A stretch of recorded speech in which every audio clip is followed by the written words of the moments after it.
गर्भावस्था में सहवास करना सही है या फिर गलत? मित्रों, भारतीय समाज में आमतौर पर सहवास यानी सेक्स के बारे में खुलकर बात करना अजीब माना जाता है।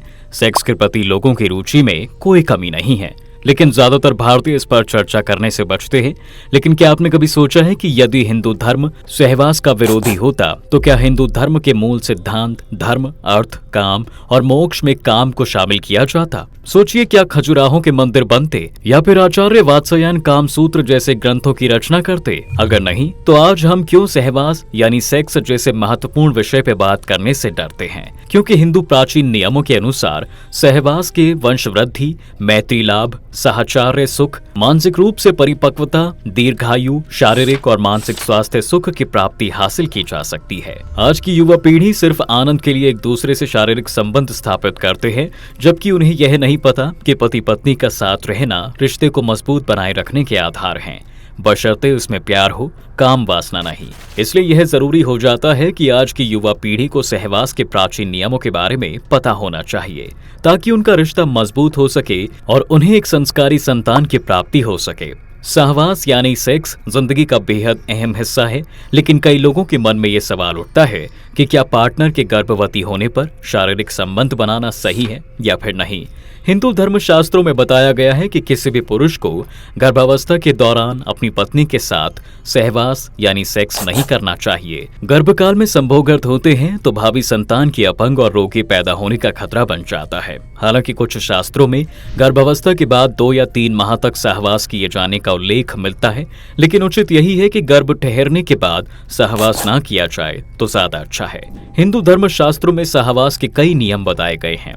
पहला नियम, मित्रों, हिंदू धर्म शास्त्रों के अनुसार मनुष्य के शरीर में व्यान, समान, अपान, उदान और प्राण नाम के 5 प्रकार की वायु रहती है। इन 5 में से अपान वायु ही मल, मूत्र, शुक्र, गर्भ और आर्तव को बाहर निकालने का कार्य करती है। इसमें से शुक्र को ही वीर्य भी कहा जाता है, यानी यह वायु संभोग से संबंध रखती है। शास्त्रों के अनुसार जब इस वायु की गति में फर्क आता है या यह किसी भी प्रकार से दूषित हो जाती है तो मूत्राशय और गुदा संबंधी रोग उत्पन्न होने लगते हैं, जिस वजह से संभोग की शक्ति पर भी असर पड़ता है। अपान वायु ही स्त्रियों में माहवारी, प्रजनन और यहाँ तक कि संभोग को भी नियंत्रित करने का कार्य करती है। इसलिए मनुष्य को चाहिए कि वह अपने शरीर में इस वायु को शुद्ध और गतिशील बनाए रखने के लिए अपने उदर यानी पेट को साफ रखे और निश्चित समय पर शौचादि से निवृत्त हो। दूसरा नियम, कामसूत्र के रचयिता आचार्य वात्स्यायन का मानना है कि स्त्रियों को काम शास्त्र का ज्ञान होना बेहद जरूरी है, क्योंकि इस ज्ञान का प्रयोग पुरुषों से अधिक स्त्रियों के लिए जरूरी है। वे लोग लिखते हैं कि यदि स्त्री को और पुरुष दोनों में ही इसका भरपूर ज्ञान होगा तो चर्म सुख की प्राप्ति होती है। वात्स्यायन के अनुसार सभी स्त्री को विवाह से पहले पिता के घर में और विवाह के पश्चात पति की अनुमति से काम शास्त्र की शिक्षा अवश्य लेनी चाहिए। इससे दाम्पत्य जीवन में स्थिरता बनी रहती है और पति अन्य स्त्रियों की ओर आकर्षित नहीं हो पाता।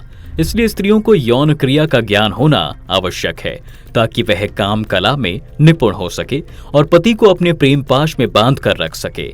साथ ही आचार्य वात्स्यायन बताते हैं कि स्त्रियों को अपने किसी विश्वसनीय दाई, विवाहिता सखी, हम उम्र मौसी या बड़ी बहन, ननद या भाभी जिसे संभोग का आनंद प्राप्त हो चुका हो आदि से बिना किसी लज्जा के सहवास की शिक्षा लेनी चाहिए।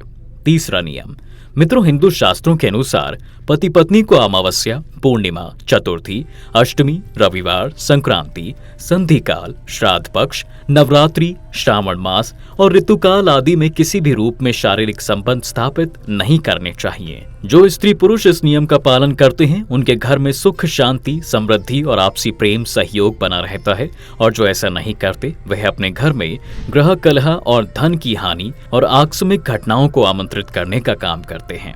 चौथा नियम, हमारे धर्म शास्त्रों में यह भी बताया गया है कि रात्रि का पहला प्रहर यानी रात के 12 बजे तक रतिक्रिया के लिए सबसे उचित समय है। इस प्रहर में की गई रतिक्रिया के फल स्वरूप धार्मिक, सात्विक, अनुशासित, संस्कारवान, माता पिता से प्रेम रखने वाली, धर्म का कार्य करने वाली, यशस्वी एवं आज्ञाकारी संतानों की प्राप्ति होती है। भगवान शिव के आशीर्वाद से ऐसी संतानों की आयु लंबी एवं भाग्य प्रबल होती है, और जो स्त्री पुरुष प्रथम पहर के बाद रतिक्रिया करते हैं उससे उत्पन्न होने वाली संतानों में राक्षसों के समान गुण आने की प्रबल आशंका होती है। क्योंकि प्रथम प्रहर के बाद राक्षसगण पृथ्वीलोक के भ्रमण पर निकलते हैं। इसके अलावा पहले प्रहर के बाद प्रतिक्रिया इसलिए भी अशुभकारी है क्योंकि ऐसा करने से शरीर को कई रोग भी घेर लेते हैं। 5वां नियम, हिंदू प्राचीन ग्रंथ आयुर्वेद के अनुसार किसी भी पुरुष को स्त्री के मासिक धर्म के दौरान अथवा किसी रोग संक्रमण होने पर कि उसके साथ संबंध नहीं बनाना चाहिए। यदि वह खुद को संक्रमण या जीवाणुओं से बचाना चाहता है तो सहवास के पहले और बाद में कुछ स्वच्छता नियमों का पालन करना चाहिए। जननांगों पर किसी भी तरह का घाव या दाना हो तो सहवास ना करें। सहवास से पहले शौचादि से निर्वत हो लें। सहवास के बाद जननांगों को अच्छे से साफ करें या स्नान कर लें। 6वां नियम, यदि पत्नी या पति की सहवास करने की इच्छा नहीं है या किसी दिन व्यवहार मित्रवत नहीं है, मन उदास या खिन्न है तो ऐसी स्थिति में सहवास नहीं करना चाहिए। इसके अलावा यदि मन में या घर में किसी भी प्रकार का शोक हो तब भी संभोग नहीं करना चाहिए, अर्थात पति पत्नी की मन स्थिति अच्छी हो तभी सहवास करना चाहिए। 7वां नियम, इन सब के अलावा हिंदू धर्म शास्त्रों में ये भी बताया गया है कि पवित्र माने जाने वाले वृक्षों के नीचे, सार्वजनिक स्थानों, चौराहों, उद्यान, शमशान घाट, वध स्थल, औषधालय, मंदिर, ब्राह्मण, गुरु और अध्यापक के निवास स्थान में संभोग नहीं करना चाहिए। यदि कोई व्यक्ति ऐसा करता है तो शास्त्र अनुसार उसको इसका बुरा परिणाम भुगतना पड़ता है। 8वां नियम, हिंदू धर्म शास्त्रों में इस बात का भी उल्लेख मिलता है कि किसी भी स्त्री पुरुष को किसके साथ सहवास नहीं करना चाहिए। दुष्चरित्र, अष्टि व्यवहार करने वाली तथा अकुलीन पर स्त्री या पर पुरुष के साथ सहवास नहीं करना चाहिए, अर्थात व्यक्ति को अपनी पत्नी या स्त्री को अपने पति के साथ ही सहवास करना चाहिए।